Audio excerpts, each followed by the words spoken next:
Hello everyone. If you clicked on this video because of the amazing clickbait thumbnail, then yes, every animal featured on the thumbnail will be discussed in this video.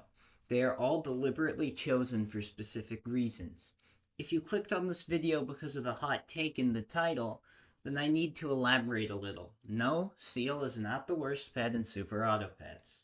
No, Seal is not the worst pet in the Turtle Pack. That's Wolverine.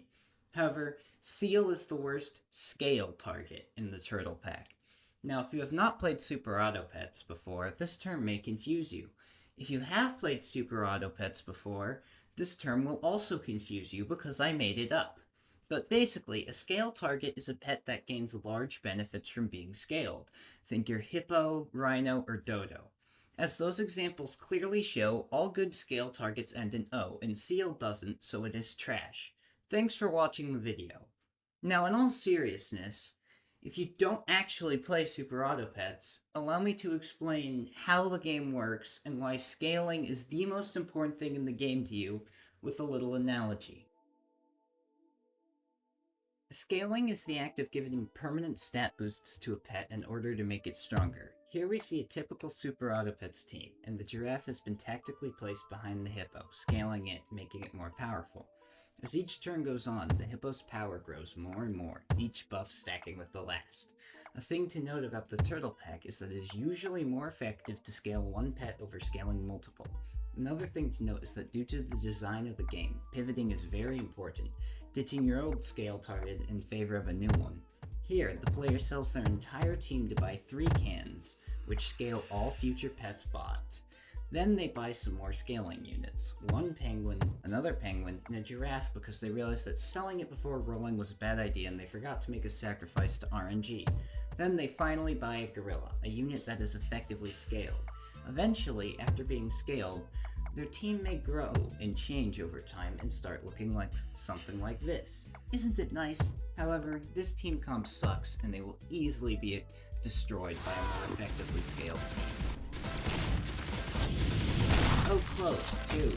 Just one more turn and that team would definitely have taken off and effectively outscaled the other one. But we just needed one more turn, come on! Scale targets, as I have defined them, are pets that get additional bonuses with high scaling. If you scale a unit that is not a scale target, you gain no additional bonuses from their high stats. So it is very important that you scale a scale target. The most famous examples of scale targets are the hippo, which gets stronger after each kill, effectively healing itself, making low damage pets less effective against it and demolishing summoning teams with ease. The rhino, which does damage to the pet in front of it each kill recursively, allowing it to demolish lower health pets with ease, and making it better if it trades with a scale target because it does additional damage, potentially wiping out the entire enemy team even after it faints.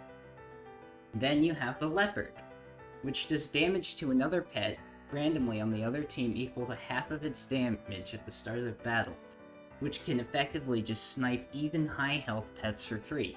And lastly, you have the dodo, a pet which at the start of battle gives another pet its damage, letting you effectively scale 2 pets for the price of 1. None of these pets work without scaling, but they are all incredibly powerful.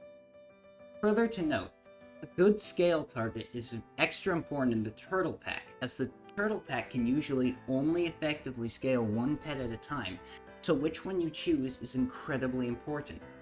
Another thing to note is that good scale targets usually have high base stats, making pivoting easier as you lose less stats compared to your old scale target when you sell it.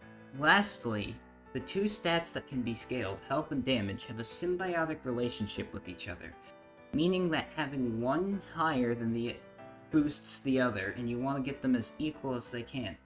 Health is the more notable of the 2 stats, but it's sort of a yin and yang relationship, and having an imbalance can lead to getting less value out of a scale pet, causing it to lose trades that it should have won due to its higher stats, and being able to defeat less of an opponent's team at once than it would otherwise be able to. For example, a pet with 50 health and 1 attack will not be able to defeat a 20/20 unit even though it has higher total stats. But a 50 attack and 1 health unit will trade against a 1/1 when it really has more stats and shouldn't. I hope this has demonstrated the importance of a good scale target, and I'm going to show you all an in-match example of when choice of scale targets mattered a lot. So now I hope I've taught you why not using a scale target and scaling it effectively is like telling the truth in this game. I'm calling the... Is like not using the lights or doors in this game. Or is like using this chest opening. Don't use this fucking chest opening! It fucking sucks! Don't use it! Now that you know what a scale target is, we can get to the video title. Seal is a bad scale target for several reasons. First of all, its stats. Seal is a tier 5 3/8.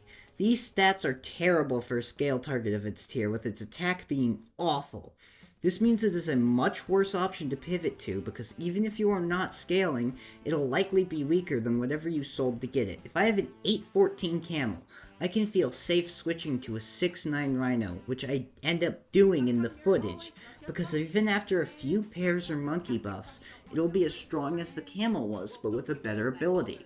If I'm being smart or buying cans or a turkey, then it may be even stronger than the target I have been scaling the whole game.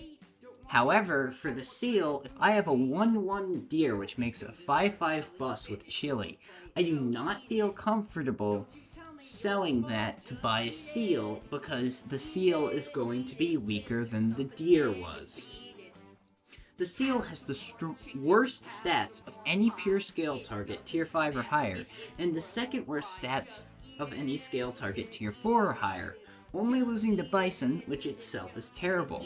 These poor stats also mean it does not scale with a high-level whale like a hippo or rhino can, although it wouldn't anyway due to its ability only working out of combat. Speaking of its ability, it's just as bad as the stats. It gives 1 attack to 3 other pets when it eats food. This sounds very good on paper, as there is a reason why Meatbone got 2 nerfs. The additional attack allows your weaker pets to make better trades with other weaker pets, as well as kill scale targets quicker. This could be very strong, as sometimes scale targets in the turtle pack just end up trading, and it boils down to whoever has the strongest supporting minions to win. I have won many games simply because the cat has stronger stats than the monkey does. In fact, Seal itself synergizes very nicely with the unit that costs the most lives in these scenarios, with Rabbit, Swan, Squirrel, and Worm all having terrible base stats, but working well with Seal. There's a reason why pets like Mammoth are very good, however, this is not one of them. First of all, this ability has many drawbacks. The pet is a bad pivot due to its low base stats, but it's also bad to pivot from because its ability requires an incredibly high investment of money and stats if used effectively. This means you cannot sell it to get a better pet, because you will be wasting a lot of stats.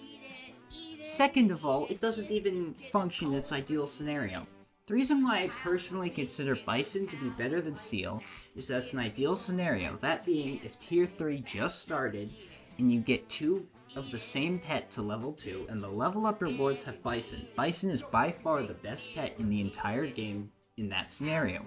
It's rare, but it happens. However, if you have a high level worm, some rabbits, some squirrels, get a cow from level up rewards, and also get a seal from level up rewards, it's not worth it to get Seal.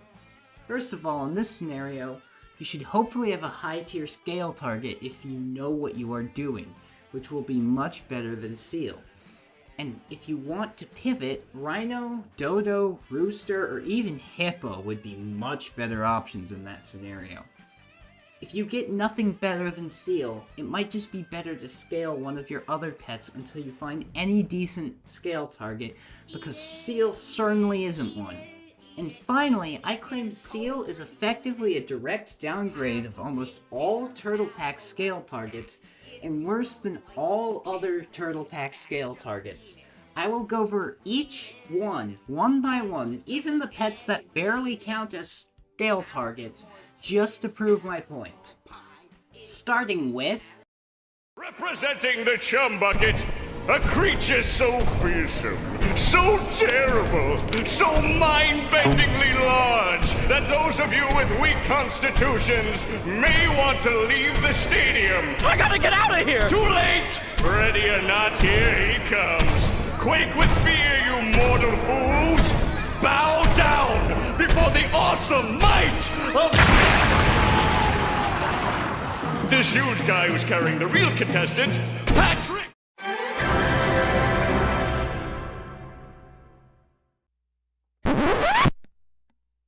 Hello! It's me! I had just finished this part of the video when I realized that this is the perfect spot for a two-parter to end, and I can be lazy, and instead of actually finishing the video, I can let my future self do that and upload it now to get the views and attention I desire. So, I'm gonna do that. Yeah. Why the fuck does that dog have human teeth? Why did they give it human teeth? Why did they think it was acceptable to sell with a dog with human teeth as their mascot?